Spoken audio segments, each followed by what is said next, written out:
أعوذ بالله من الشيطان الرجيم. بسم الله الرحمن الرحيم. ألف لام ميم. ذلك الكتاب لا ريب فيه هدى للمتقين الذين يؤمنون بالغيب ويقيمون الصلاة ومما رزقناهم ينفقون والذين يؤمنون بما أنزل إليك وما أنزل من قبلك وبالآخرة هم يوقنون أولئك على هدى من ربهم وأولئك هم المفلحون. إن الذين كفروا سواء عليهم أأنذرتهم أم لم تنذرهم لا يؤمنون. ختم الله على قلوبهم وعلى سمعهم وعلى أبصارهم غشاوة ولهم عذاب عظيم. ومن الناس من يقول آمنا بالله وباليوم الآخر وما هم بمؤمنين يخادعون الله والذين آمنوا وما يخدعون إلا أنفسهم وما يشعرون. في قلوبهم مرض فزادهم الله مرضا ولهم عذاب أليم بما كانوا يكذبون. وإذا قيل لهم لا تفسدوا في الأرض قالوا إنما نحن مصلحون ألا إنهم هم المفسدون ولكن لا يشعرون. وإذا قيل لهم آمنوا كما آمن الناس قالوا أنؤمن كما آمن السفهاء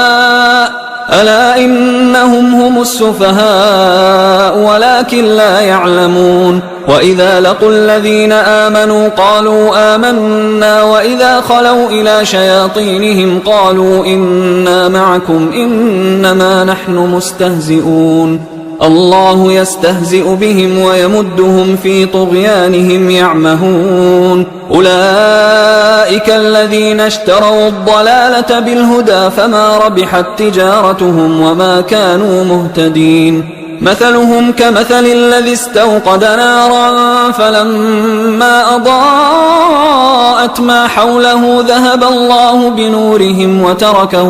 وتركهم في ظلمات لا يبصرون. صم بكم عمي فهم لا يرجعون. أو كصيب من السماء فيه ظلمات ورعد وبرق يجعلون أصابعهم في آذانهم من الصواعق حذر الموت والله محيط بالكافرين. يكاد البرق يخطف أبصارهم كلما أضاء لهم مشوا فيه وإذا أظلم عليهم قاموا ولو شاء الله لذهب بسمعهم وأبصارهم إن الله على كل شيء قدير. يا أيها الناس اعبدوا ربكم الذي خلقكم والذين من قبلكم لعلكم تتقون. الذي جعل لكم الأرض فراشا والسماء بناء وأنزل من السماء ماء فأخرج به من الثمرات رزقا لكم فلا تجعلوا لله أندادا وأنتم تعلمون. وإن كنتم في ريب مما نزلنا على عبدنا فأتوا بسورة من مثله وادعوا شهداءكم من دون الله إن كنتم صادقين. فإن لم تفعلوا ولن تفعلوا فاتقوا النار التي وقودها الناس والحجارة أعدت للكافرين. وبشر الذين آمنوا وعملوا الصالحات أن لهم جنات تجري من تحتها الأنهار كلما رزقوا منها من ثمرة رزقا قالوا هذا الذي رزقنا من قبل وأتوا به متشابها ولهم فيها أزواج مطهرة وهم فيها خالدون. إن الله لا يستحيي أن يضرب مثلا ما بعوضة فما فوقها فأما الذين آمنوا فيعلمون أنه الحق من ربهم، وأما الذين كفروا فيقولون ماذا أراد الله بهذا مثلا يضل به كثيرا ويهدي به كثيرا وما يضل به إلا الفاسقين الذين ينقضون عهد الله من بعد ميثاقه ويقطعون ما أمر الله به أن يوصل ويفسدون في الأرض أولئك هم الخاسرون. كيف تكفرون بالله وكنتم أمواتا فأحياكم ثم يميتكم ثم يحييكم ثم إليه ترجعون. هو الذي خلق لكم ما في الأرض جميعا ثم استوى إلى السماء فسواهن 7 سماوات وهو بكل شيء عليم. وإذ قال ربك للملائكة إني جاعل في الأرض خليفة قالوا أتجعل فيها من يفسد فيها ويسفك الدماء ونحن نسبح بحمدك ونقدس لك قال إني أعلم ما لا تعلمون. وعلم آدم الأسماء كلها ثم عرضهم على الملائكة فقال أنبئوني بأسماء هؤلاء إن كنتم صادقين. قالوا سبحانك لا علم لنا إلا ما علمتنا إنك أنت العليم الحكيم. قال يا آدم أنبئهم بأسمائهم فلما أنبأهم بأسمائهم قال ألم أقل لكم إني أعلم غيب السماوات والأرض وأعلم ما تبدون وما كنتم تكتمون. وإذ قلنا للملائكة اسجدوا لآدم فسجدوا إلا إبليس أبى واستكبر وكان من الكافرين. وقلنا يا آدم اسكن أنت وزوجك الجنة وكلا منها رغدا حيث شئتما ولا تقربا هذه الشجرة فتكونا من الظالمين. فأزلهما الشيطان عنها فأخرجهما مما كانا فيه وقلنا اهبطوا بعضكم لبعض عدو ولكم في الأرض مستقر ومتاع إلى حين. فتلقى آدم من ربه كلمات فتاب عليه إنه هو التواب الرحيم. قلنا اهبطوا منها جميعا فإما يأتينكم مني هدى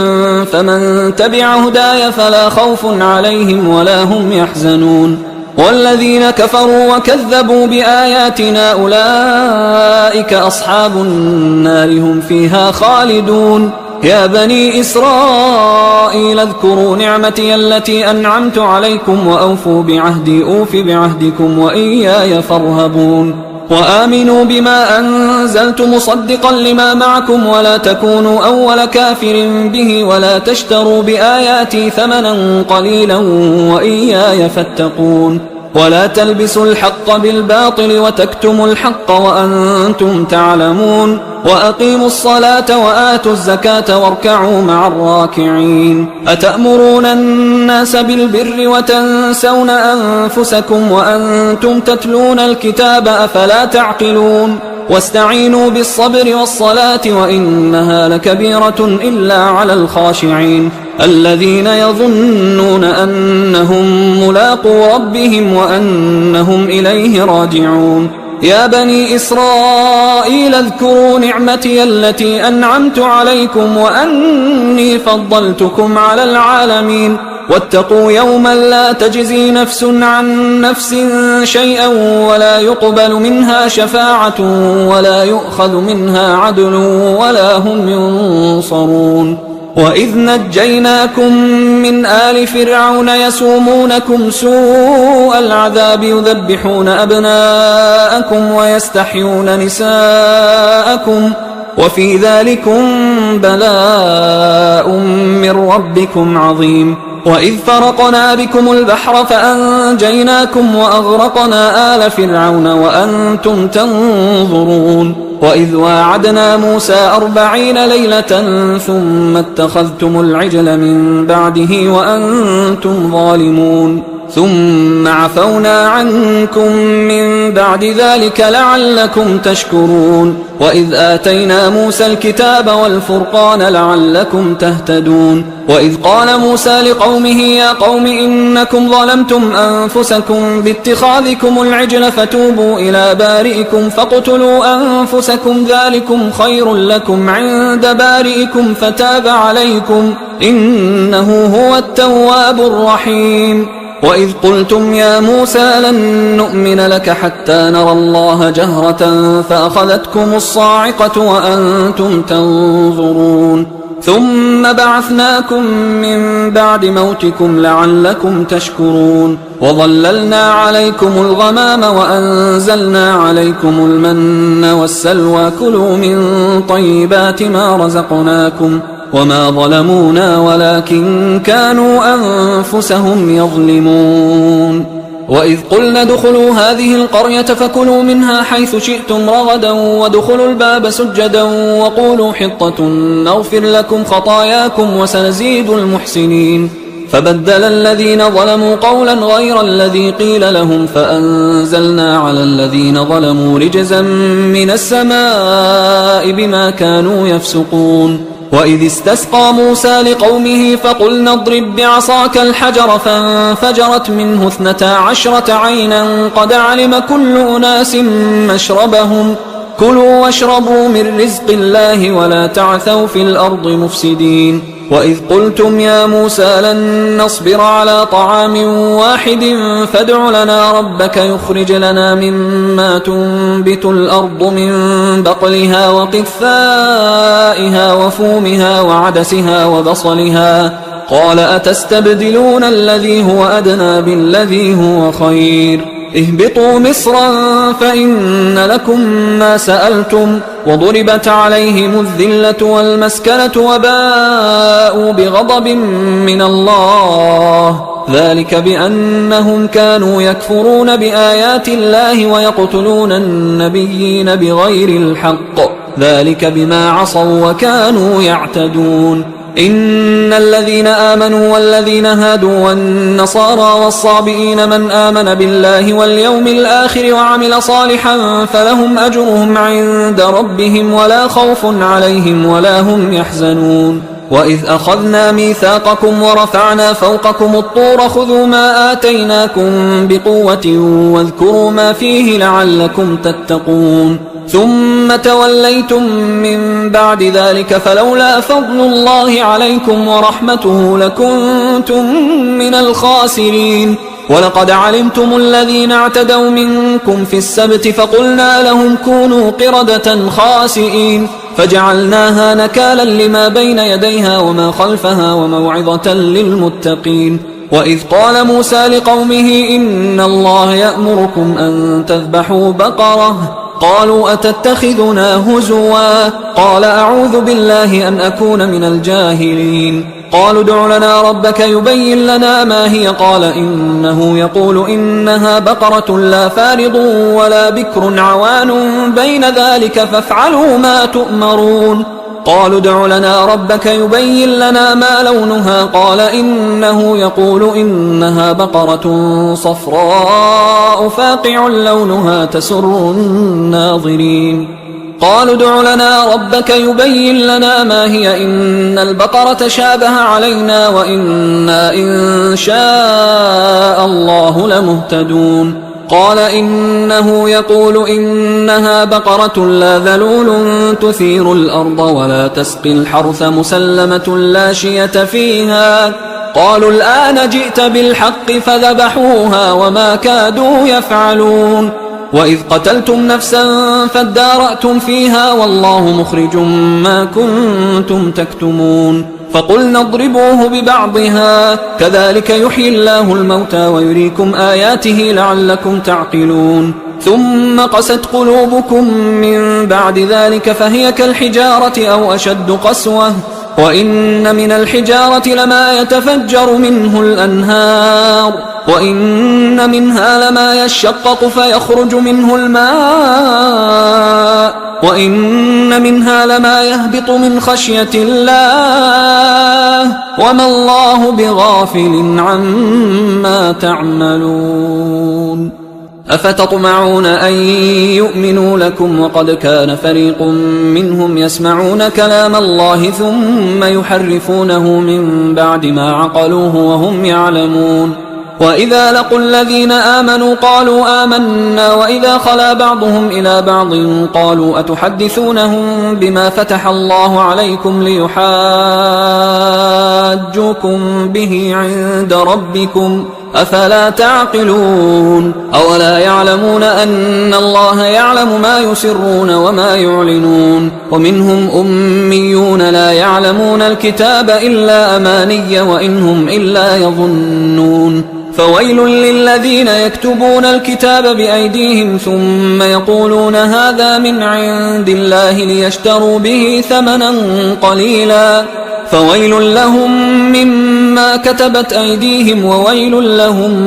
مما يكسبون وقالوا لن تمسنا النار إلا أياما معدودة قل أتخذتم عند الله عهدا فلن يخلف الله عهده أم تقولون على الله ما لا تعلمون بلى من كسب سيئة وأحاطت به خطيئته فأولئك أصحاب النار هم فيها خالدون والذين آمنوا وعملوا الصالحات أولئك أصحاب الجنة هم فيها خالدون وإذ أخذنا ميثاق بني إسرائيل لا تعبدون إلا الله وبالوالدين إحسانا وذي القربى واليتامى والمساكين وقولوا للناس حسنا وأقيموا الصلاة وآتوا الزكاة ثم توليتم إلا قليلا منكم وأنتم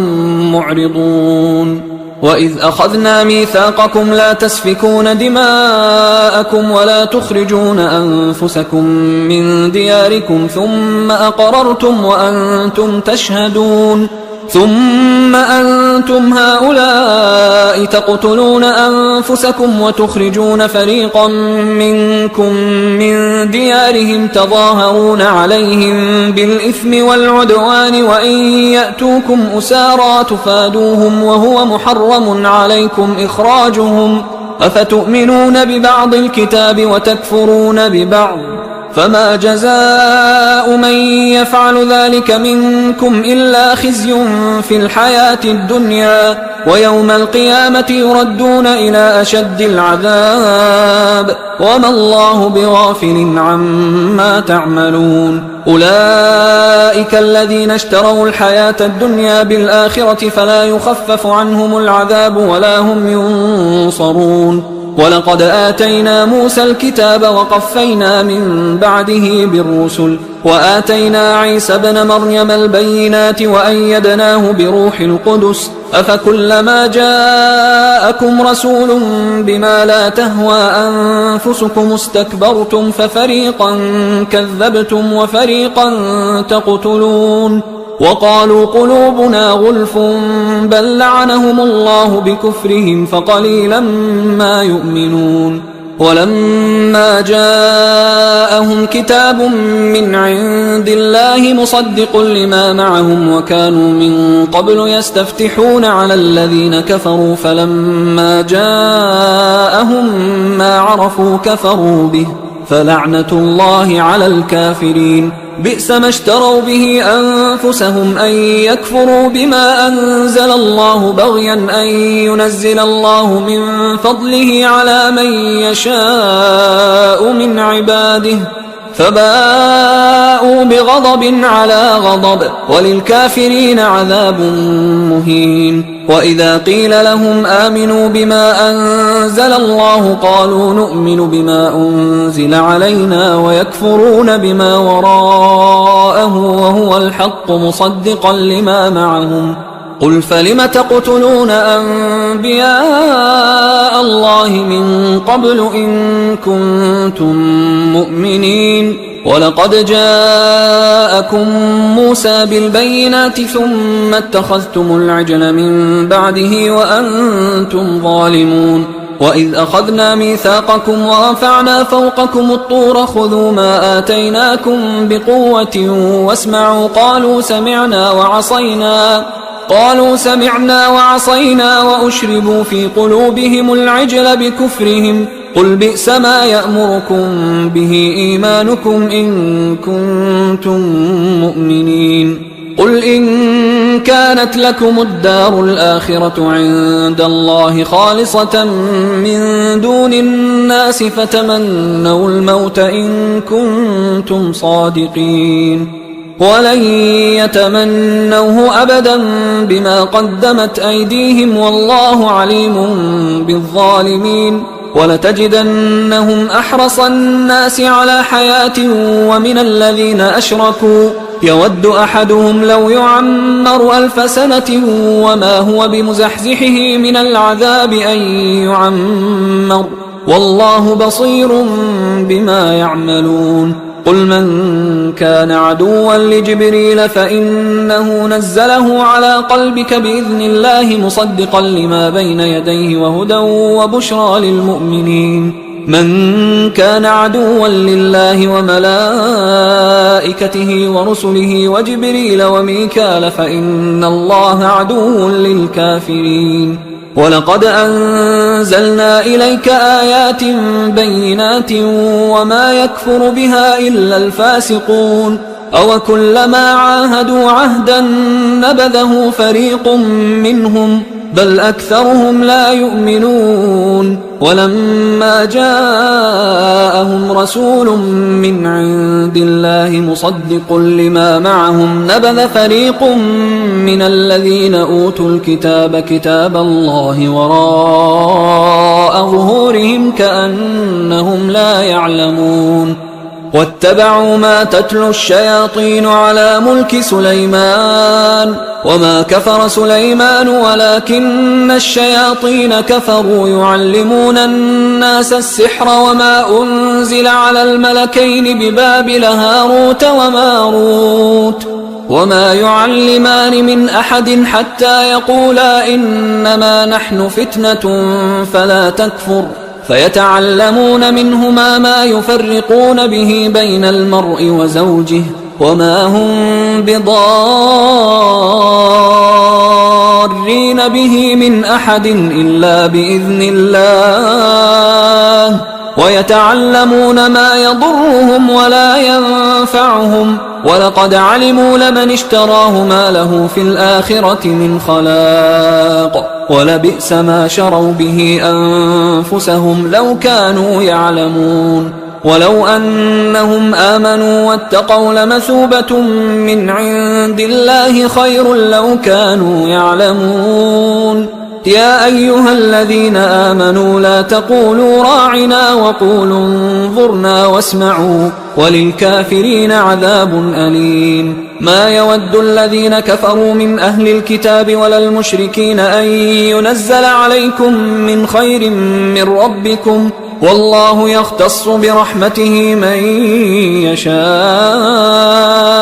والله ذو الفضل العظيم ما ننسخ من آية أو ننسها نأت بخير منها أو مثلها ألم تعلم أن الله على كل شيء قدير ألم تعلم أن الله له ملك السماوات والأرض وما لكم من دون الله من ولي ولا نصير أم تريدون أن تسألوا رسولكم كما سئل موسى من قبل ومن يتبدل الكفر بالإيمان فقد ضل سواء السبيل ود كثير من أهل الكتاب لو يردونكم من بعد إيمانكم كفارا حسدا من عند أنفسهم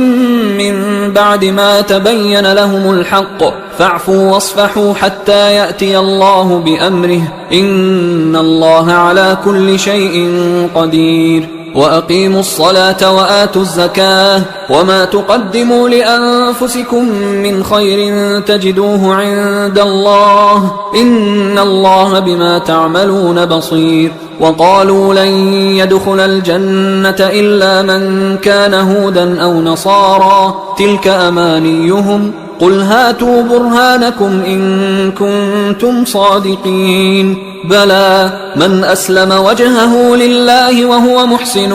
فله أجره عند ربه ولا خوف عليهم ولا هم يحزنون وقالت اليهود ليست النصارى على شيء وقالت النصارى ليست اليهود على شيء وهم يتلون الكتاب كذلك قال الذين لا يعلمون مثل قولهم فالله يحكم بينهم يوم القيامة فيما كانوا فيه يختلفون ومن أظلم ممن منع مساجد الله أن يذكر فيها اسمه وسعى في خرابها أولئك ما كان لهم أن يدخلوها إلا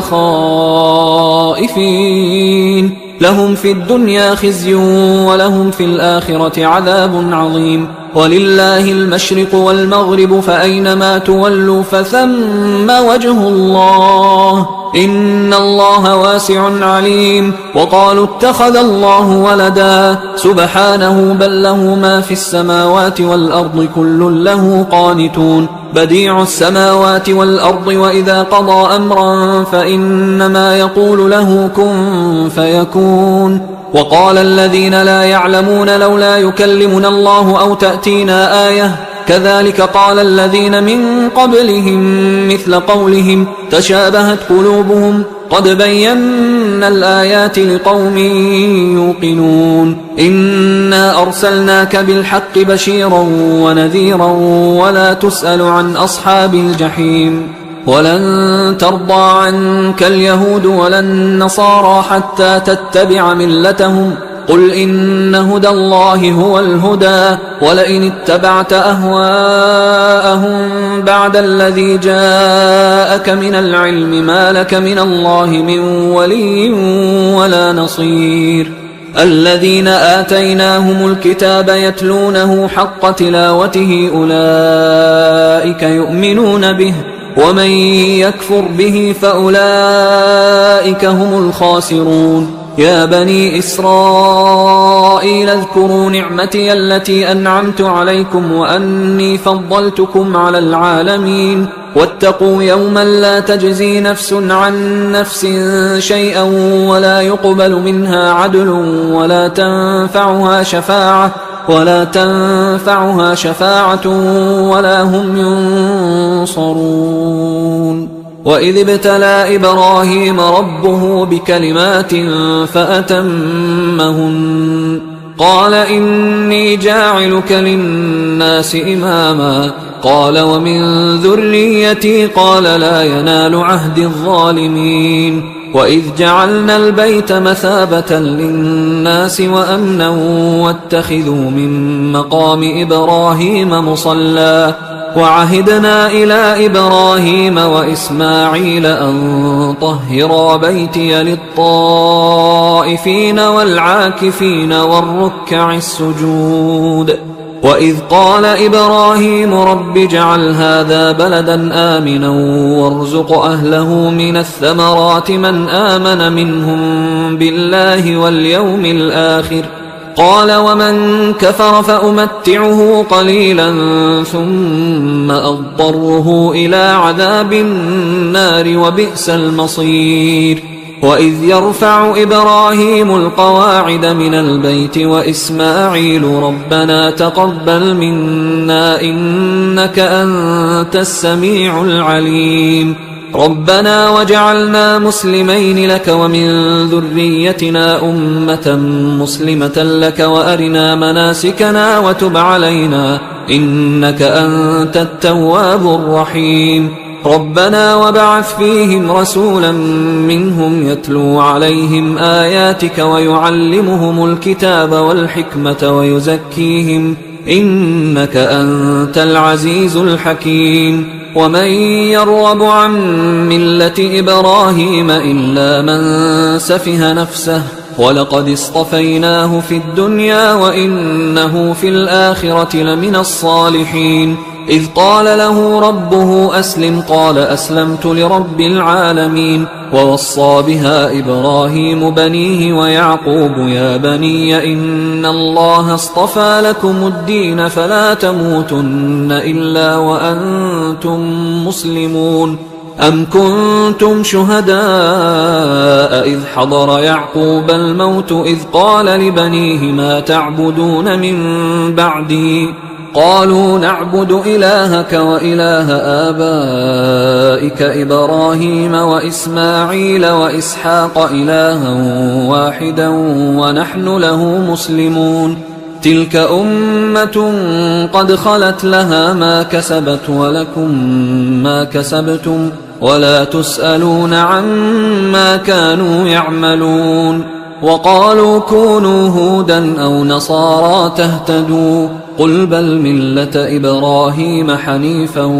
وما كان من المشركين. قولوا آمنا بالله وما أنزل إلينا وما أنزل إلى إبراهيم وإسماعيل وإسحاق ويعقوب والأسباط وما أوتي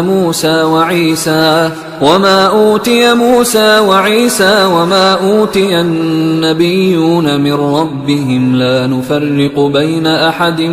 منهم ونحن له مسلمون. فإن آمنوا بمثل ما آمنتم به فقد اهتدوا وإن تولوا فإنما هم في شقاق فسيكفيكهم الله وهو السميع العليم. صبغة الله ومن أحسن من الله صبغة ونحن له عابدون. قل أتحاجوننا في الله وهو ربنا وربكم ولنا أعمالنا ولكم أعمالكم ونحن له مخلصون. أم تقولون إن إبراهيم وإسماعيل وإسحاق ويعقوب والأسباط كانوا هودا أو نصارى قل أأنتم أعلم أم الله ومن أظلم ممن كتم شهادة عنده من الله وما الله بغافل عما تعملون. تلك أمة قد خلت لها ما كسبت ولكم ما كسبتم ولا تسألون عما كانوا يعملون. سيقول السفهاء من الناس ما ولاهم عن قبلتهم التي كانوا عليها قل لله المشرق والمغرب يهدي من يشاء إلى صراط مستقيم. وكذلك جعلناكم أمة وسطا لتكونوا شهداء على الناس ويكون الرسول عليكم شهيدا. وما جعلنا القبلة التي كنت عليها إلا لنعلم من يتبع الرسول ممن ينقلب على عقبيه وإن كانت لكبيرة إلا على الذين هدى الله وما كان الله ليضيع إيمانكم إن الله بالناس لرؤوف رحيم. قد نرى تقلب وجهك في السماء فلنولينك قبلة ترضاها فول وجهك شطر المسجد الحرام وحيث ما كنتم فولوا وجوهكم شطره وإن الذين أوتوا الكتاب ليعلمون أنه الحق من ربهم وما الله بغافل عما يعملون. ولئن أتيت الذين أوتوا الكتاب بكل آية ما تبعوا قبلتك وما أنت بتابع قبلتهم وما بعضهم بتابع قبلة بعض ولئن اتبعت أهواءهم من بعد ما جاءك من العلم إنك إذا لمن الظالمين. الذين آتيناهم الكتاب يعرفونه كما يعرفون أبناءهم وإن فريقا منهم ليكتمون الحق وهم يعلمون. الحق من ربك فلا تكونن من الممترين. ولكل وجهة هو موليها فاستبقوا الخيرات أينما تكونوا يأت بكم الله جميعا إن الله على كل شيء قدير. ومن حيث خرجت فول وجهك شطر المسجد الحرام وإنه للحق من ربك وما الله بغافل عما تعملون. ومن حيث خرجت فول وجهك شطر المسجد الحرام وحيث ما كنتم فولوا وجوهكم شطره لئلا يكون للناس عليكم حجة إلا الذين ظلموا منهم فلا تخشوهم واخشوني ولأتم نعمتي عليكم ولعلكم تهتدون. كما أرسلنا فيكم رسولا منكم يتلو عليكم آياتنا ويزكيكم ويعلمكم الكتاب والحكمة ويعلمكم ما لم تكونوا تعلمون. فاذكروني أذكركم واشكروا لي ولا تكفرون. يا أيها الذين آمنوا استعينوا بالصبر والصلاة إن الله مع الصابرين. ولا تقولوا لمن يقتل في سبيل الله أموات بل أحياء ولكن لا تشعرون. ولنبلونكم بشيء من الخوف والجوع ونقص من الأموال والأنفس والثمرات وبشر الصابرين الذين إذا أصابتهم مصيبة قالوا إنا لله وإنا إليه راجعون. أولئك عليهم صلوات من ربهم ورحمة وأولئك هم المهتدون. إن الصفا والمروة من شعائر الله فمن حج البيت أو اعتمر فلا جناح عليه أن يطوف بهما ومن تطوع خيرا فإن الله شاكر عليم. إن الذين يكتمون ما أنزلنا من البينات والهدى من بعد ما بيناه للناس في الكتاب أولئك يلعنهم الله ويلعنهم اللاعنون إلا الذين تابوا وأصلحوا وبينوا فأولئك أتوب عليهم وأنا التواب الرحيم. إن الذين كفروا وماتوا وهم كفار أولئك عليهم لعنة الله والملائكة والناس أجمعين خالدين فيها لا يخفف عنهم العذاب ولا هم ينظرون. وإلهكم إله واحد لا إله إلا هو الرحمن الرحيم. إن في خلق السماوات والأرض واختلاف الليل والنهار والفلك التي تجري في البحر بما ينفع الناس وما أنزل الله من السماء من ماء فأحيا به الأرض بعد موتها وبث فيها من كل دابة وتصريف الرياح والسحاب المسخر بين السماء والأرض لآيات لقوم يعقلون. ومن الناس من يتخذ من دون الله أندادا يحبونهم كحب الله والذين آمنوا أشد حبا لله. ولو يرى الذين ظلموا إذ يرون العذاب أن القوة لله جميعا وأن الله شديد العذاب إذ تبرأ الذين اتبعوا من الذين اتبعوا ورأوا العذاب وتقطعت بهم الأسباب. وقال الذين اتبعوا لو أن لنا كرة فنتبرأ منهم كما تبرأوا منا كذلك يريهم الله أعمالهم حسرات عليهم وما هم بخارجين من النار. يا أيها الناس كلوا مما في الأرض حلالا طيبا ولا تتبعوا خطوات الشيطان إنه لكم عدو مبين. إنما يأمركم بالسوء والفحشاء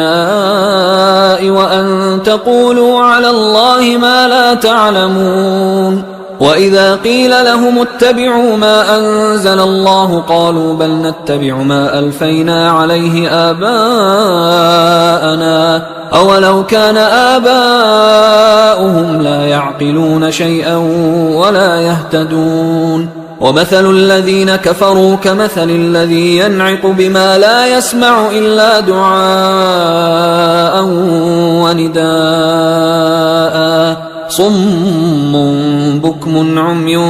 فهم لا يعقلون. يا أيها الذين آمنوا كلوا من طيبات ما رزقناكم واشكروا لله إن كنتم إياه تعبدون. إنما حرم عليكم الميتة والدم ولحم الخنزير وما أهل به لغير الله فمن اضطر غير باغ ولا عاد فلا إثم عليه إن الله غفور رحيم. إن الذين يكتمون ما أنزل الله من الكتاب ويشترون به ثمنا قليلا أولئك ما يأكلون في بطونهم إلا النار ولا يكلمهم الله يوم القيامة ولا يزكيهم ولهم عذاب أليم. أولئك الذين اشتروا الضلالة بالهدى والعذاب بالمغفرة فما أصبرهم على النار ذلك بأن الله نزل الكتاب بالحق وإن الذين اختلفوا في الكتاب لفي شقاق بعيد. ليس البر أن تولوا وجوهكم قبل المشرق والمغرب ولكن البر من آمن بالله واليوم الآخر والملائكة والكتاب والنبيين وآتى المال على حبه ذوي القربى واليتامى والمساكين وابن السبيل والسائلين وفي الرقاب وأقام الصلاة وآتى الزكاة والموفون بعهدهم إذا عاهدوا والصابرين في البأساء والضراء وحين البأس أولئك الذين صدقوا وأولئك هم المتقون. يا أيها الذين آمنوا كتب عليكم القصاص في القتلى الحر بالحر والعبد بالعبد والأنثى بالأنثى فمن عفي له من أخيه شيء فاتباع بالمعروف وأداء إليه بإحسان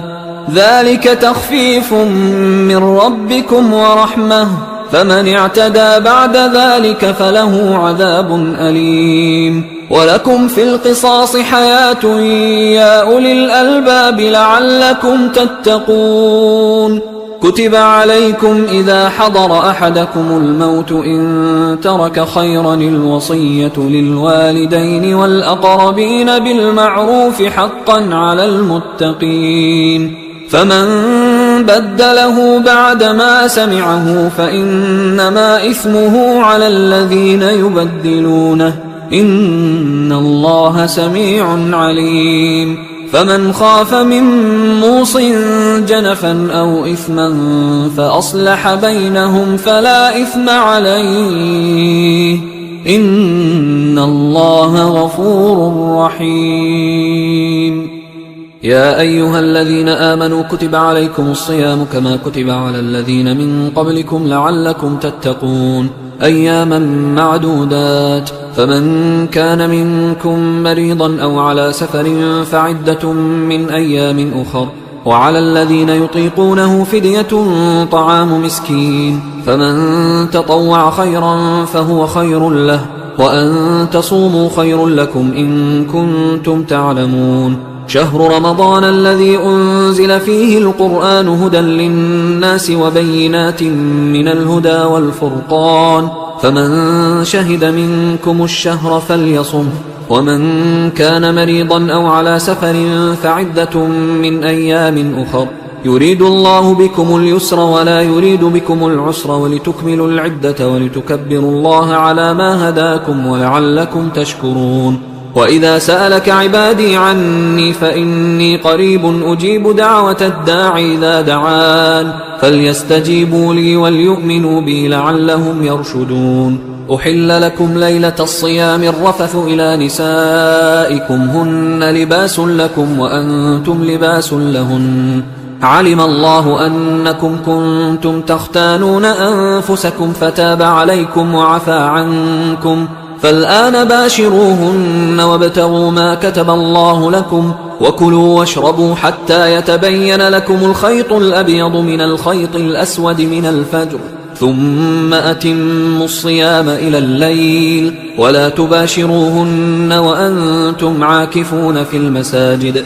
تلك حدود الله فلا تقربوها كذلك يبين الله آياته للناس لعلهم يتقون ولا تأكلوا أموالكم بينكم بالباطل وتدلوا بها إلى الحكام لتأكلوا فريقا من أموال الناس بالإثم وأنتم تعلمون يسألونك عن الأهلة قل هي مواقيت للناس والحج وليس البر بأن تأتوا البيوت من ظهورها ولكن البر من اتقى وأتوا البيوت من أبوابها واتقوا الله لعلكم تفلحون وقاتلوا في سبيل الله الذين يقاتلونكم ولا تعتدوا إن الله لا يحب المعتدين وقتلوهم حيث ثقفتموهم وأخرجوهم من حيث أخرجوكم والفتنة أشد من القتل ولا تقاتلوهم عند المسجد الحرام حتى يقاتلوكم فيه فإن قاتلوكم فاقتلوهم كذلك جزاء الكافرين فإن انتهوا فإن الله غفور رحيم وقاتلوهم حتى لا تكون فتنة ويكون الدين لله فإن انتهوا فلا عدوان إلا على الظالمين الشهر الحرام بالشهر الحرام والحرمات قصاص فمن اعتدى عليكم فاعتدوا عليه بمثل ما اعتدى عليكم واتقوا الله واعلموا أن الله مع المتقين وأنفقوا في سبيل الله ولا تلقوا بأيديكم إلى التهلكة وأحسنوا إن الله يحب المحسنين وأتموا الحج والعمرة لله فإن أحصرتم فما استيسر من الهدي ولا تحلقوا رؤوسكم حتى يبلغ الهدي محله فمن كان منكم مريضا أو به أذى من رأسه ففدية من صيام أو صدقة أو نسك فإذا أمنتم فمن تمتع بالعمرة إلى الحج فما استيسر من الهدي فمن لم يجد فصيام 3 أيام في الحج و7 إذا رجعتم تلك 10 كاملة ذلك لمن لم يكن أهله حاضر المسجد الحرام واتقوا الله واعلموا أن الله شديد العقاب الحج أشهر معلومات فمن فرض فيهن الحج فلا رفث ولا فسوق ولا جدال في الحج وما تفعلوا من خير يعلمه الله وتزودوا فإن خير الزاد التقوى واتقون يا أولي الألباب ليس عليكم جناح أن تبتغوا فضلا من ربكم فإذا أفضتم من عرفات فاذكروا الله عند المشعر الحرام واذكروه كما هداكم وإن كنتم من قبله لمن الضالين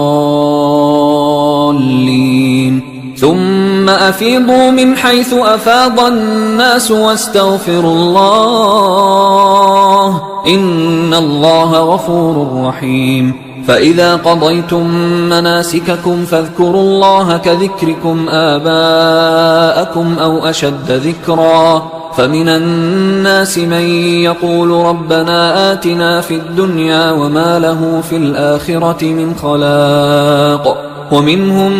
من يقول ربنا آتنا في الدنيا حسنة وفي الآخرة حسنة وقنا عذاب النار أولئك لهم نصيب مما كسبوا والله سريع الحساب واذكروا الله في أيام معدودات فمن تعجل في يومين فلا إثم عليه ومن تأخر فلا إثم عليه لمن اتقى واتقوا الله واعلموا أنكم إليه تحشرون ومن الناس من يعجبك قوله في الحياة الدنيا ويشهد الله على ما في قلبه وهو ألد الخصام وإذا تولى سعى في الأرض ليفسد فيها ويهلك الحرث والنسل والله لا يحب الفساد وإذا قيل له اتق الله أخذته العزة بالإثم فحسبه جهنم ولبئس المهاد ومن الناس من يشري نفسه ابتغاء مرضات الله والله رؤوف بالعباد يا أيها الذين آمنوا ادخلوا في السلم كافة ولا تتبعوا خطوات الشيطان إنه لكم عدو مبين فإن زللتم من بعد ما جاءتكم البينات فاعلموا أن الله عزيز حكيم هل ينظرون إلا أن يأتيهم الله في ظلل من الغمام والملائكة وقضي الأمر وإلى الله ترجع الأمور سل بني إسرائيل كم آتيناهم من آية بينة ومن يبدل نعمة الله من بعد ما جاءته فإن الله شديد العقاب زين للذين كفروا الحياة الدنيا ويسخرون من الذين آمنوا والذين اتقوا فوقهم يوم القيامة والله يرزق من يشاء بغير حساب كان الناس أمة واحدة فبعث الله النبيين مبشرين ومنذرين وأنزل معهم الكتاب بالحق ليحكم بين الناس فيما اختلفوا فيه وما اختلف فيه إلا الذين أوتوه من بعد ما جاءتهم البينات بغيا بينهم فهدى الله الذين آمنوا لما اختلفوا فيه من الحق بإذنه والله يهدي من يشاء إلى صراط مستقيم أم حسبتم أن تدخلوا الجنة ولما يأتكم مثل الذين خلوا من قبلكم مستهم البأساء والضراء وزلزلوا حتى يقول الرسول والذين آمنوا معه متى نصر الله ألا إن نصر الله قريب يسألونك ماذا ينفقون قل ما أنفقتم من خير فللوالدين والأقربين واليتامى والمساكين وابن السبيل وما تفعلوا من خير فإن الله به عليم كتب عليكم القتال وهو كره لكم وعسى أن تكرهوا شيئا وهو خير لكم وعسى أن تحبوا شيئا وهو شر لكم والله يعلم وأنتم لا تعلمون يسألونك عن الشهر الحرام قتال فيه قل قتال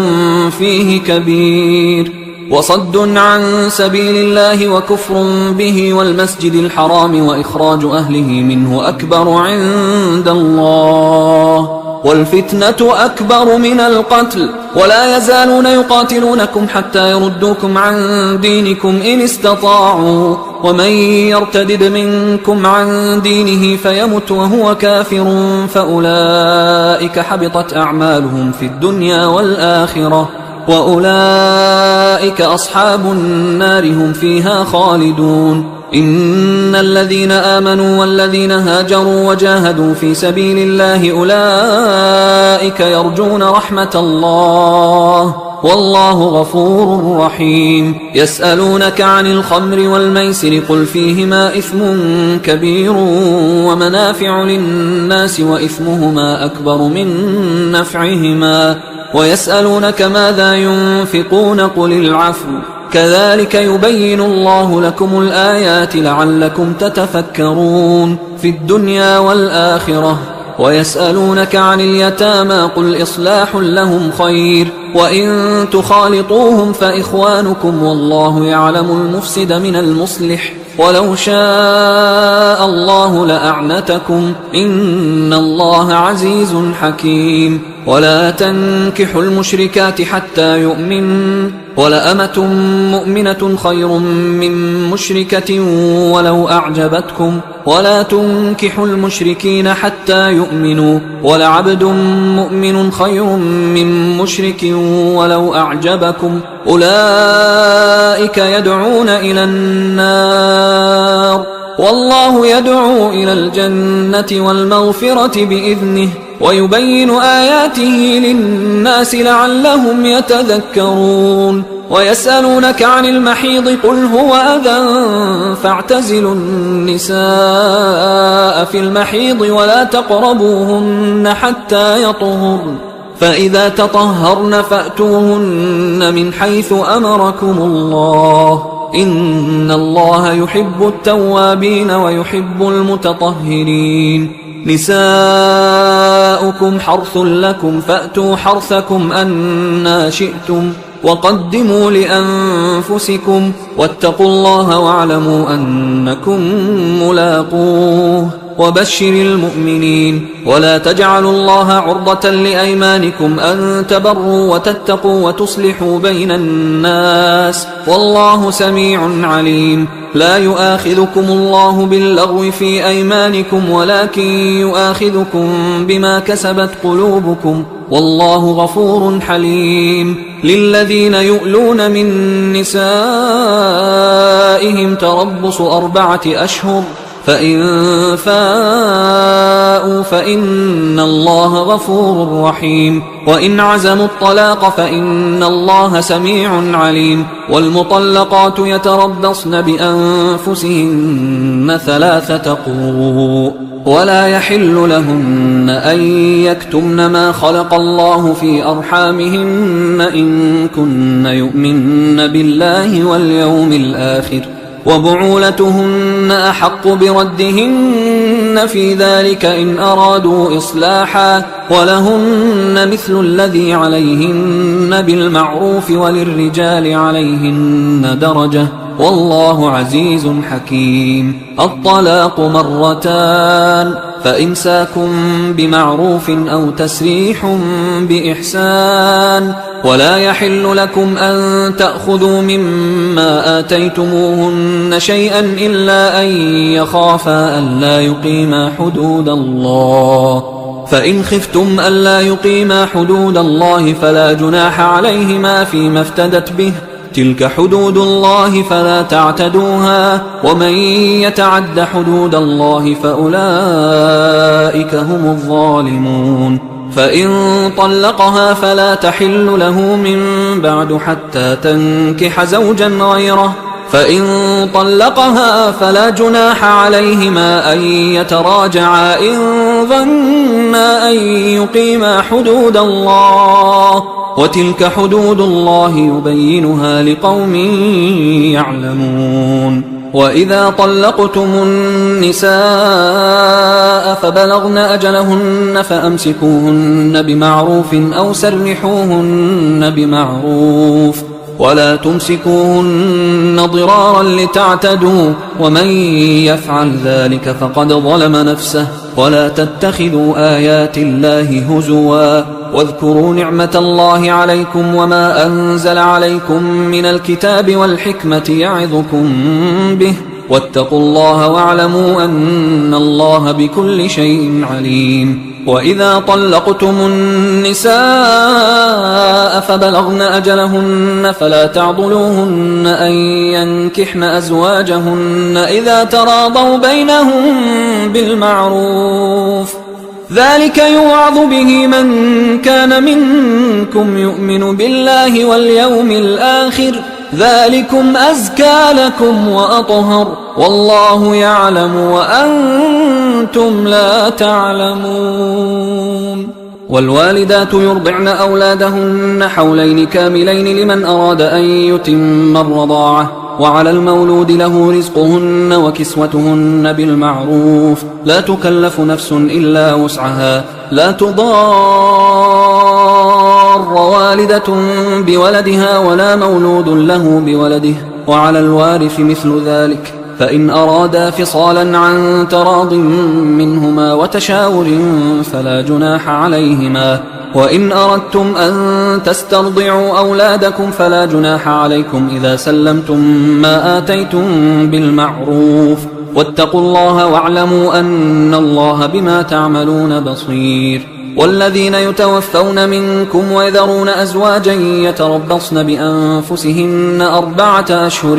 و10، فإذا بلغن أجلهن فلا جناح عليكم فيما فعلن في أنفسهن بالمعروف، والله بما تعملون خبير. ولا جناح عليكم فيما عرضتم به من خطبة النساء أو أكننتم في أنفسكم، علم الله أنكم ستذكرونهن ولكن لا تواعدوهن سرا إلا أن تقولوا قولا معروفا، ولا تعزموا عقدة النكاح حتى يبلغ الكتاب أجله، واعلموا أن الله يعلم ما في أنفسكم فاحذروه، واعلموا أن الله غفور حليم. لا جناح عليكم إن طلقتم النساء ما لم تمسوهن أو تفرضوا لهن فريضة، ومتعوهن على الموسع قدره وعلى المقتر قدره متاعا بالمعروف حقا على المحسنين. وإن طلقتموهن من قبل أن تمسوهن وقد فرضتم لهن فريضة فنصف ما فرضتم إلا أن يعفون أو يعفو الذي بيده عقدة النكاح، وأن تعفوا أقرب للتقوى، ولا تنسوا الفضل بينكم، إن الله بما تعملون بصير. حافظوا على الصلوات والصلاة الوسطى وقوموا لله قانتين، فإن خفتم فرجالا أو ركبانا، فإذا أمنتم فاذكروا الله كما علمكم ما لم تكونوا تعلمون. والذين يتوفون منكم ويذرون أزواجا وصية لأزواجهم متاعا إلى الحول غير إخراج، فإن خرجن فلا جناح عليكم فيما فعلن في أنفسهن من معروف، والله عزيز حكيم. وللمطلقات متاع بالمعروف حقا على المتقين، كذلك يبين الله لكم آياته لعلكم تعقلون. ألم تر إلى الذين خرجوا من ديارهم وهم ألوف حذر الموت فقال لهم الله موتوا ثم أحياهم، إن الله لذو فضل على الناس ولكن أكثر الناس لا يشكرون. وقاتلوا في سبيل الله واعلموا أن الله سميع عليم. من ذا الذي يقرض الله قرضا حسنا فيضاعفه له أضعافا كثيرة، والله يقبض ويبسط وإليه ترجعون. ألم تر إلى الملأ من بني إسرائيل من بعد موسى إذ قالوا لنبي له مبعث لنا ملكا نقاتل في سبيل الله قال هل عسيتم إن كتب عليكم القتال ألا تقاتلوا قالوا وما لنا ألا نقاتل في سبيل الله وقد أخرجنا من ديارنا وأبنائنا فلما كتب عليهم القتال تولوا إلا قليلا منهم والله عليم بالظالمين وقال لهم نبيهم إن الله قد بعث لكم طالوت ملكا قالوا أنى يكون له الملك علينا ونحن أحق بالملك منه ولم يؤت سعة من المال قال إن الله اصطفاه عليكم وزاده بسطة في العلم والجسم والله يؤتي ملكه من يشاء والله واسع عليم وقال لهم نبيهم إن آية ملكه أن يأتيكم التابوت فيه سكينة من ربكم وبقية مما ترك آل موسى وآل هارون تحمله الملائكة إن في ذلك لآية لكم إن كنتم مؤمنين فلما فصل طالوت بالجنود قال إن الله مبتليكم بنهر فمن شرب منه فليس مني ومن لم يطعمه فإنه مني إلا من اغترف غرفة بيده فشربوا منه إلا قليلا منهم فلما جاوزه هو والذين آمنوا معه قالوا لا طاقة لنا اليوم بجالوت وجنوده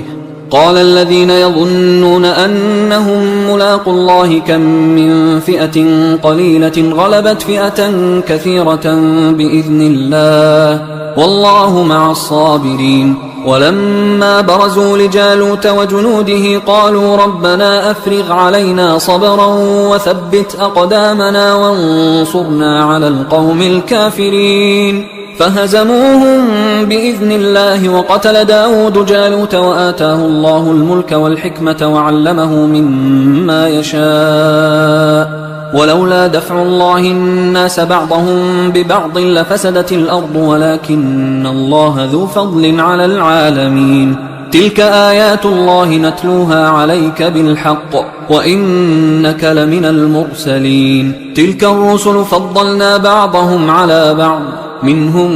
من كلم الله ورفع بعضهم درجات وآتينا عيسى ابن مريم البينات وأيدناه بروح القدس ولو شاء الله ما اقتتل الذين من بعدهم من بعد ما جاءتهم البينات ولكن اختلفوا فمنهم من آمن ومنهم من كفر ولو شاء الله ما اقتتلوا ولكن الله يفعل ما يريد يا أيها الذين آمنوا أنفقوا مما رزقناكم من قبل أن يأتي يوم لا بيع فيه ولا خلة ولا شفاعة والكافرون هم الظالمون الله لا إله إلا هو الحي القيوم لا تأخذه سنة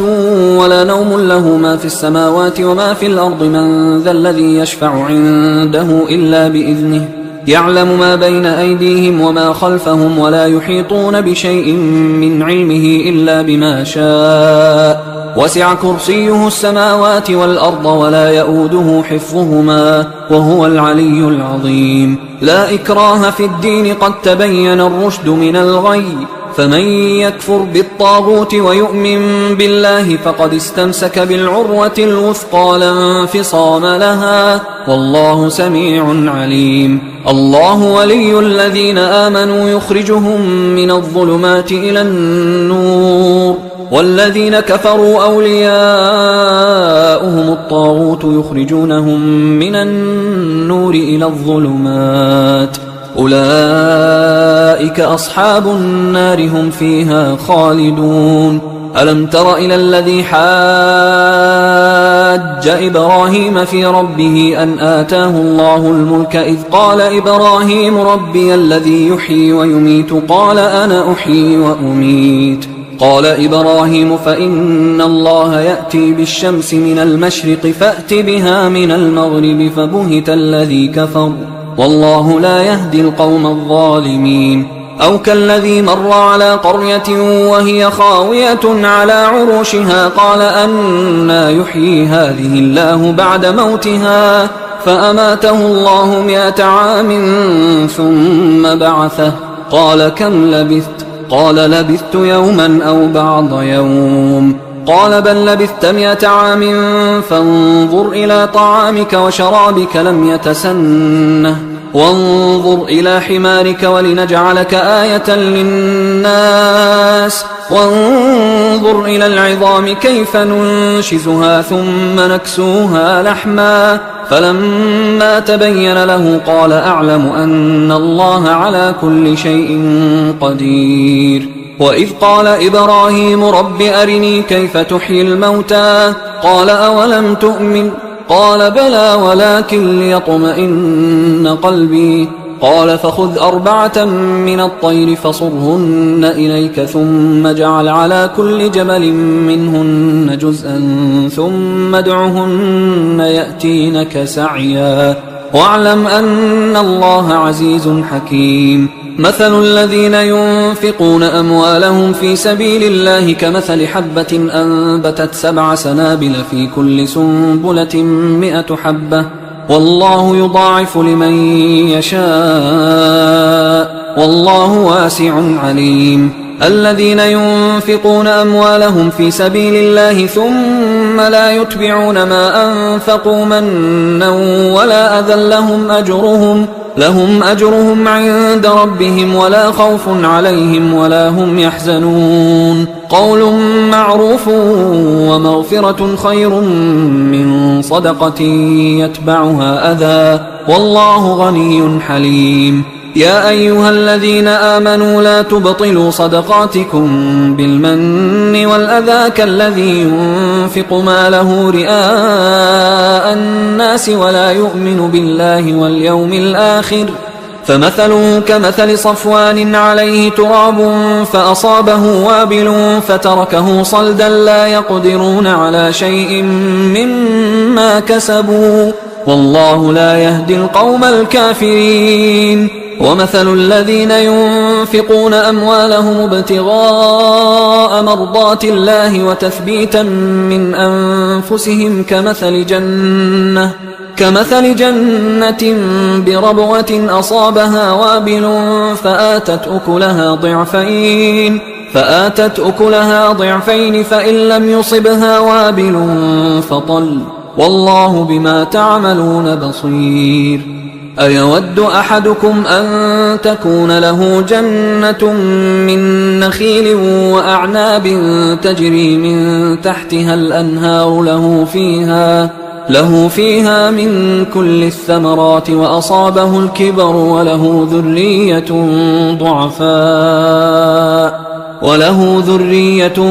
ضعفاء فأصابها إعصار فيه نار فاحترقت كذلك يبين الله لكم الآيات لعلكم تتفكرون يا أيها الذين آمنوا أنفقوا من طيبات ما كسبتم ومما أخرجنا لكم من الأرض ولا تيمموا الخبيث منه تنفقون ولستم بآخذيه إلا أن تغمضوا فيه واعلموا أن الله غني حميد الشيطان يعدكم الفقر ويأمركم بالفحشاء والله يعدكم مغفرة منه وفضلا والله واسع عليم يؤتي الحكمة من يشاء ومن يؤت الحكمة فقد أوتي خيرا كثيرا وما يذكر إلا أولو الألباب وما أنفقتم من نفقة أو نذرتم من نذر فإن الله يعلمه وما للظالمين من أنصار إن تبدوا الصدقات فنعما هي، وإن تخفوها وتؤتوها الفقراء فهو خير لكم ويكفر عنكم من سيئاتكم والله بما تعملون خبير. ليس عليك هداهم ولكن الله يهدي من يشاء. وما تنفقوا من خير فلأنفسكم وما تنفقون إلا ابتغاء وجه الله وما تنفقوا من خير يوفى إليكم وأنتم لا تظلمون. للفقراء الذين أحصروا في سبيل الله لا يستطيعون ضربا في الأرض يحسبهم الجاهل أغنياء من التعفف تعرفهم بسيماهم لا يسألون الناس إلحافا. وما تنفقوا من خير فإن الله به عليم. الذين ينفقون أموالهم بالليل والنهار سرا وعلانية فلهم أجرهم عند ربهم ولا خوف عليهم ولا هم يحزنون. الذين يأكلون الربا لا يقومون إلا كما يقوم الذي يتخبطه الشيطان من المس، ذلك بأنهم قالوا إنما البيع مثل الربا وأحل الله البيع وحرم الربا. فمن جاءه موعظة من ربه فانتهى فله ما سلف وأمره إلى الله ومن عاد فأولئك أصحاب النار هم فيها خالدون. يمحق الله الربا ويربي الصدقات والله لا يحب كل كفار أثيم. إن الذين آمنوا وعملوا الصالحات وأقاموا الصلاة وآتوا الزكاة لهم أجرهم عند ربهم ولا خوف عليهم ولا هم يحزنون. يا أيها الذين آمنوا اتقوا الله وذروا ما بقي من الربا إن كنتم مؤمنين، فإن لم تفعلوا فأذنوا بحرب من الله ورسوله، وإن تبتم فلكم رؤوس أموالكم لا تظلمون ولا تظلمون. وإن كان ذو عسرة فنظرة إلى ميسرة وأن تصدقوا خير لكم إن كنتم تعلمون. واتقوا يوما ترجعون فيه إلى الله ثم توفى كل نفس ما كسبت وهم لا يظلمون. يا أيها الذين آمنوا إذا تداينتم بدين إلى أجل مسمى فاكتبوه وليكتب بينكم كاتب بالعدل ولا يأب كاتب أن يكتب كما علمه الله، فليكتب وليملل الذي عليه الحق وليتق الله ربه ولا يبخس منه شيئا، فإن كان الذي عليه الحق سفيها أو ضعيفا أو لا يستطيع أن يمله فليملل وليه بالعدل واستشهدوا شهيدين من رجالكم، فإن لم يكونا رجلين فرجل وامرأتان ممن ترضون من الشهداء أن تضل إحداهما فتذكر إحداهما الأخرى، ولا يأبى الشهداء إذا ما دعوا، ولا تسأموا أن تكتبوه صغيرا أو كبيرا إلى أجله، ذلكم أقسط عند الله وأقوم للشهادة وأدنى أن لا ترتابوا إلا أن تكون تجارة حاضرة تديرونها بينكم فليس عليكم جناح ألا تكتبوها، وأشهدوا إذا تبايعتم ولا يضار كاتب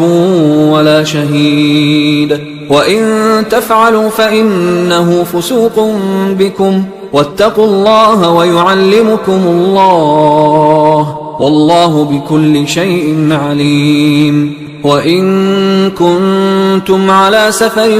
ولم تجدوا كاتبا فرهان مقبوضة، فإن أمن بعضكم بعضا فليؤدي الذي اؤتمن أمانته وليتق الله ربه ولا تكتموا الشهادة ومن يكتمها فإنه آثم قلبه والله بما تعملون عليم. لله ما في السماوات وما في الأرض، وإن تبدوا ما في أنفسكم أو تخفوه يحاسبكم به الله فيغفر لمن يشاء ويعذب من يشاء والله على كل شيء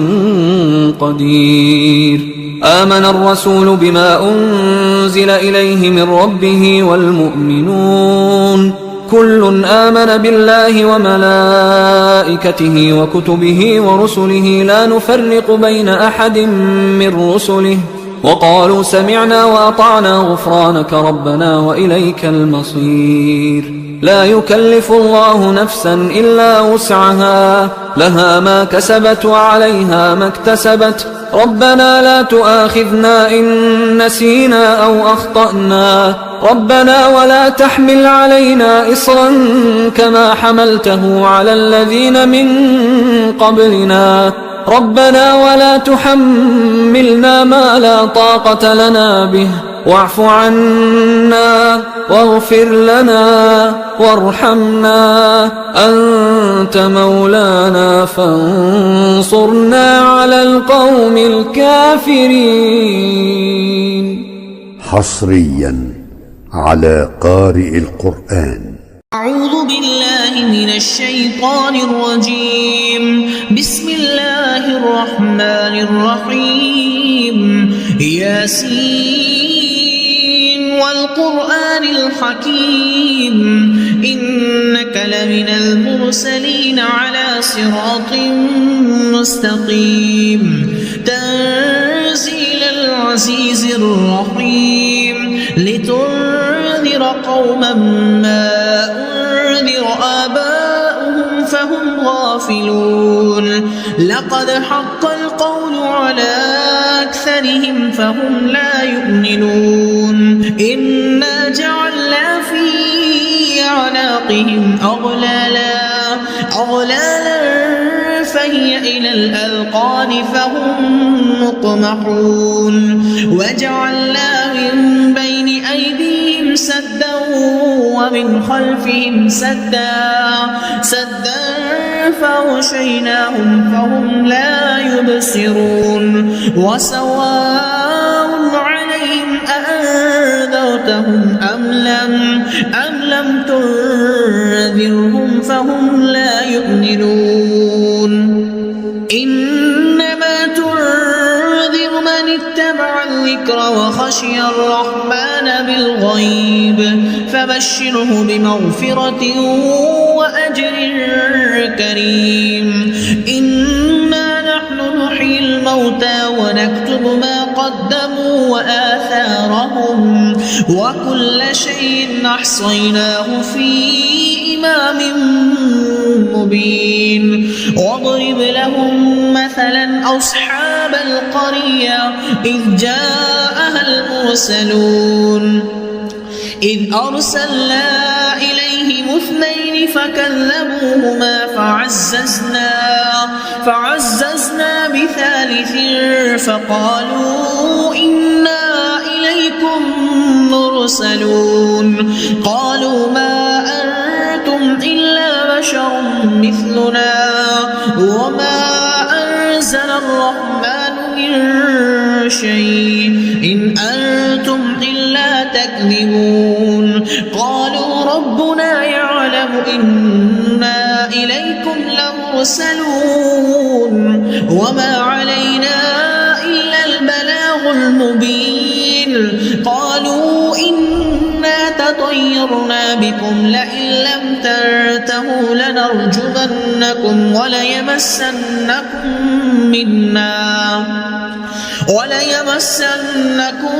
منا عذاب أليم. قالوا طائركم معكم أئن ذكرتم بل أنتم قوم مسرفون وجاء من أقصى المدينة رجل يسعى قال يا قوم اتبعوا المرسلين اتبعوا من لا يسألكم أجرا وهم مهتدون وما لي لا أعبد الذي فطرني وإليه ترجعون أأتخذ من دونه آلهة إن يردني الرحمن بضر لا تغن عني شفاعتهم شيئا ولا ينقذون إني إذا لفي ضلال مبين إني آمنت بربكم فاسمعون قيل ادخل الجنة قال يا ليت قومي يعلمون بما غفر لي ربي وجعلني من المكرمين وما أنزلنا على قومه من بعده من جند من السماء وما كنا منزلين إن كانت إلا صيحة واحدة فإذا هم خامدون يا حسرة على العباد ما يأتيهم من رسول إلا كانوا به يستهزئون ألم يروا كم أهلكنا قبلهم من القرون أنهم إليهم لا يرجعون وإن كل لما جميع لدينا محضرون وآية لهم الأرض الميتة أحييناها وأخرجنا منها حبا فمنه يأكلون وجعلنا فيها جنات من نخيل وأعناب وفجرنا فيها من العيون ليأكلوا من ثمره وما عملته أيديهم أفلا يشكرون سبحان الذي خلق الأزواج كلها مما تنبت الأرض ومن أنفسهم ومما لا يعلمون وآية لهم الليل نسلخ منه النهار فإذا هم مظلمون والشمس تجري لمستقر لها ذلك تقدير العزيز العليم والقمر قدرناه منازل حتى عاد كالعرجون القديم لا الشمس ينبغي لها أن تدرك القمر ولا الليل سابق النهار وكل في فلك يسبحون وآية لهم أنا حملنا ذريتهم في الفلك المشحون وخلقنا لهم من مثله ما يركبون وإن نشأ نغرقهم فلا صريخ لهم ولا هم ينقذون إلا رحمة منا ومتاعا إلى حين وإذا قيل لهم اتقوا ما بين أيديكم وما خلفكم لعلكم ترحمون وما تأتيهم من آية من آيات ربهم إلا كانوا عنها معرضين وإذا قيل لهم أنفقوا مما رزقكم الله قال الذين كفروا للذين آمنوا أنطعم من لو يشاء الله وطعامه إن أنتم إلا في ضلال مبين ويقولون متى هذا الوعد إن كنتم صادقين ما ينظرون إلا صيحة واحدة تأخذهم وهم يخصمون فلا يستطيعون توصية ولا إلى أهلهم يرجعون ونفخ بالصور فإذا هم من الأجداث إلى ربهم ينسلون قالوا يا ويلنا من بعثنا من مرقدنا هذا ما وعد الرحمن وصدق المرسلون إن كانت إلا صيحة واحدة فإذا هم جميع لدينا محضرون فاليوم لا تظلم نفس شيئا ولا تجزون إلا ما كنتم تعملون إن أصحاب الجنة اليوم في شغل فاكهون هم وأزواجهم في ظلال على الأرائك متكئون لهم فيها فاكهة ولهم ما يدعون سلام قولا من رب رحيم وامتازوا اليوم أيها المجرمون ألم أعهد إليكم يا بني آدم ألا تعبدوا الشيطان إنه لكم عدو مبين وأن اعبدوني هذا صراط مستقيم ولقد أضل منكم جبلا كثيرا أفلم تكونوا تعقلون هذه جهنم التي كنتم توعدون اصلوها اليوم بما كنتم تكفرون اليوم نختم على أفواههم وتكلمنا أيديهم وتشهد أرجلهم بما كانوا يكسبون ولو نشاء لطمسنا على أعينهم فاستبقوا الصراط فأنى يبصرون ولو نشاء لمسخناهم على مكانتهم فما استطاعوا مضيا ولا يرجعون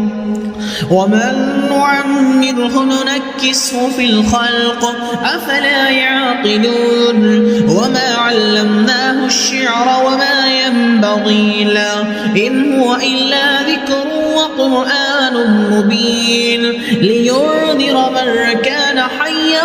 ويحق القول على الكافرين